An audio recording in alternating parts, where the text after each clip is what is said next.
Sometimes inspiration strikes at just the right moment in the kitchen, and we come up with something exciting and new that we can't wait to serve up to our friends and family. And that's exactly what's happened here today.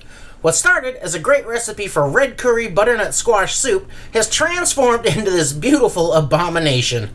It's a super surprise that everyone's gonna love. So let's get started. Let's take a look at the ingredients, starting with D's butternuts. And I've got a couple of medium to smallish butternut squash here, and together they weigh in right about 3 pounds. I've also got a small onion and a can of Thai red curry paste. And you can find this in a whole bunch of different brands, and this is a 4-ounce can. I've got 4 cups of vegetable stock, and we may need more or less of that. We'll kind of see as we go.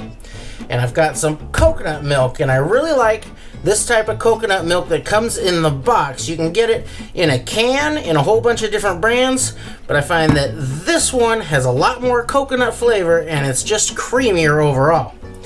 I've got a 1/4 cup of butter and a few tablespoons of sugar. This is raw sugar, but you could use white sugar or brown sugar just as easily. The quick and easy way to make this is to throw everything other than this coconut milk into a pot or a slow cooker and simmer it down until the onions and the squash are really nice and tender. Then add in the coconut milk and blend everything together until it's really nice and smooth. And if you're short on time, that's a perfectly fine way to go.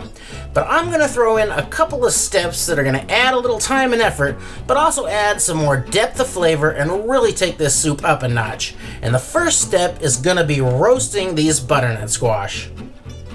So I'm going to peel this butternut squash and get out the seeds, and then I'll cut it into some pretty big sized chunks for roasting.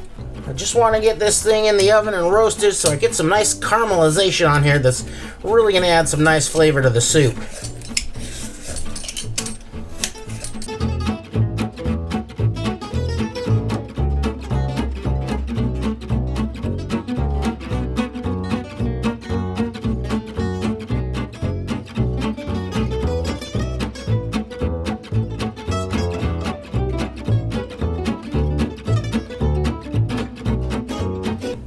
Now I'm going to take my butter that I've melted and I'll put most of it down onto that squash. I'm just going to save a little back to hit the bottom of the baking sheet. Now I'll hit that with a little salt and some of that sugar to help this get some nice color. So that's about a tablespoon or 2 of sugar on there. Toss that all together, get everything nice and coated with that butter and a little bit of sugar. Now I'll throw a little butter down here.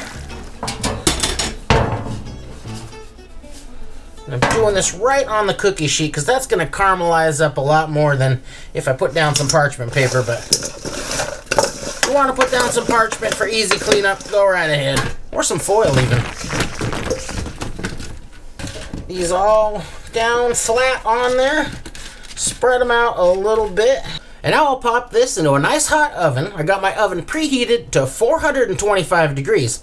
And I'll put this in there for 15 minutes. Then I'll pull it out, flip the squash, put it in for another 15 minutes. And that should get us some nice caramelized bits all over this squash that's really going to add to the flavor of the soup.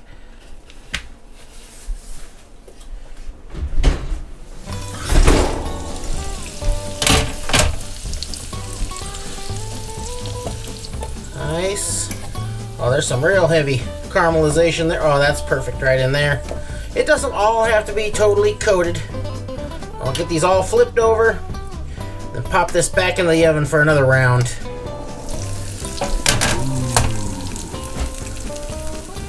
There, we got some nice color going on. And this is not cooked all the way through, but that's fine because we're going to simmer this for a little while. I just want to get some color on the outside because that color is flavor. The next thing I'm going to do to kind of boost this soup's flavor is to fry the curry paste. Now that's something that's done in all kinds of curry dishes to intensify the aroma and the flavor of the curry. It's just kind of like waking up these spices and herbs that have been chilling out in this can for who knows how long. And it works with dried spices as well. Just be careful not to burn those. I'm going to fry these right in the coconut milk. So I've got my pot heated up to medium heat. I'm going to put in a 1/4 cup or so of that coconut milk.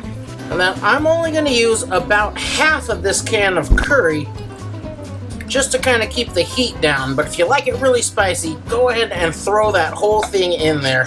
I do it all the time. So the coconut milk is fatty enough to fry this curry. So the moisture will kind of evaporate off that quick, and then it'll start to sizzle a little bit.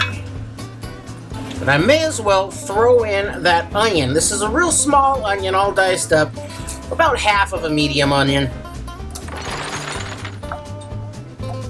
We'll just saute that all together. Whoa, that is a strong aroma. It smells really good. I've been frying this for about 4 minutes now. It's just starting to stick to the bottom of the pan there a little bit. So I'm going to come in with some of that vegetable stock. Just a cup or two, just to deglaze the bottom of that pan.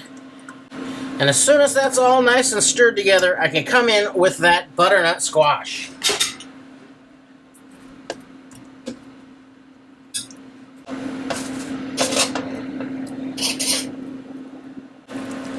And now I'll add more vegetable stock just to get it about to the level of that squash.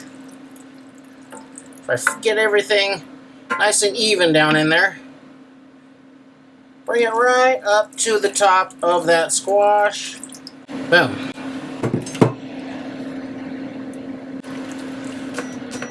Now bring up the heat, and I'll get this up to a boil. Now once I get a nice boil going, I'll bring the heat way down to a low simmer, and then I'm going to cover this, and I'm going to let this simmer down there for 30 minutes or until that squash gets really nice and tender. If I don't simmer it long enough, I'll have a little trouble getting it nice and smooth when I blend it, but you can't really overcook it, so 30 minutes should be just fine. This has been simmering here for 30 minutes. It's not quite where I want it yet. It's pretty tender, but I want this to be nice and soft. So I'm going to give it another 10 minutes.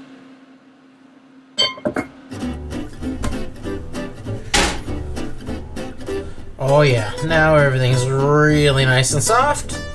And so it's time to finish this up. So I'm going to get it started with my stick blender here. If you don't have a stick blender like this and you're going to use a regular blender, just do it in small batches. Don't fill that thing more than halfway. If you fill your blender up all the way with a really hot liquid like this, when you hit go, that's going to expand and it's going to blow out of there, and it can be really dangerous. So just do small batches and go a little slower.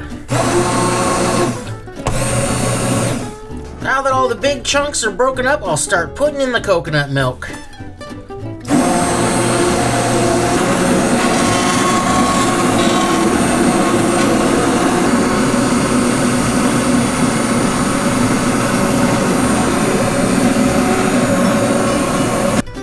Now I'm going to add in a little bit of sugar. I don't want this to be sweet, but I do want a little background hint of sugar, so I'll start with 1 tablespoon.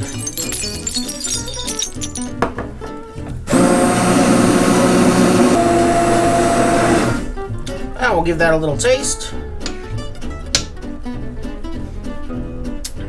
That's just about where I want the sweetness. I'll add a tiny little pinch of salt though. And now it should be just about right. And I'll just keep continuing to blend this until it gets nice and smooth.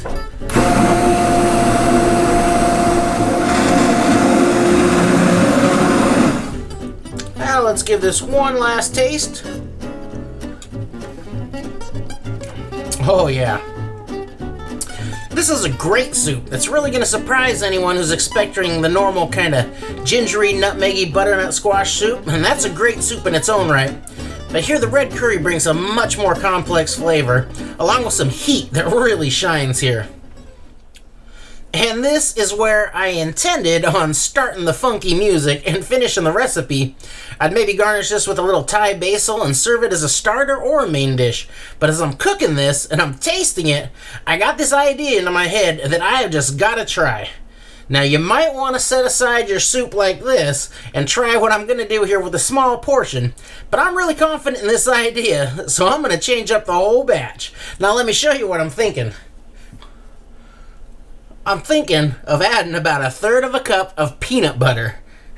That's creamy peanut butter, and I just got a feeling that this is going to go really good in here.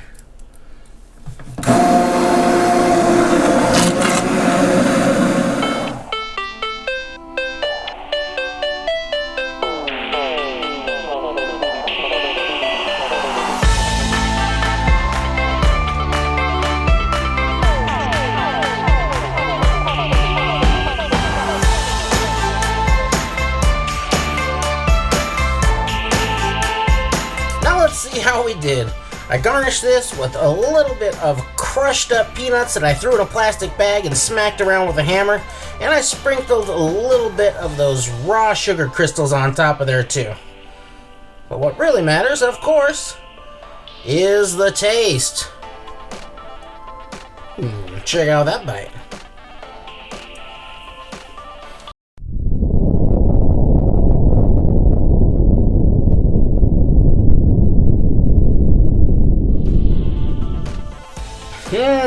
Oh, whoa! Whoa! You know what that tastes like? You know the peanut sauce that you get for dipping your chicken satay skewers or spring rolls in? That's it right there. Of course, I'd have tremendous guilt if I sat down and ate a bowl full of peanut sauce. Not that that's ever happened, but I can certainly house a cup or a bowl of this. The red curry soup was great on its own, but this is on another level entirely. It's very rich and has a super satisfying feel that kind of surprises me from a vegetarian dish. And I can't think of anything better on a nasty cold day than a nice hot soup or stew, especially something spicy like this. Now, I can't be the first to think of this. It seems far too obvious. But right now, in my kitchen, pre-Googling, this is an Age of Anderson original, and for me, that's pretty exciting stuff. Thanks for watching.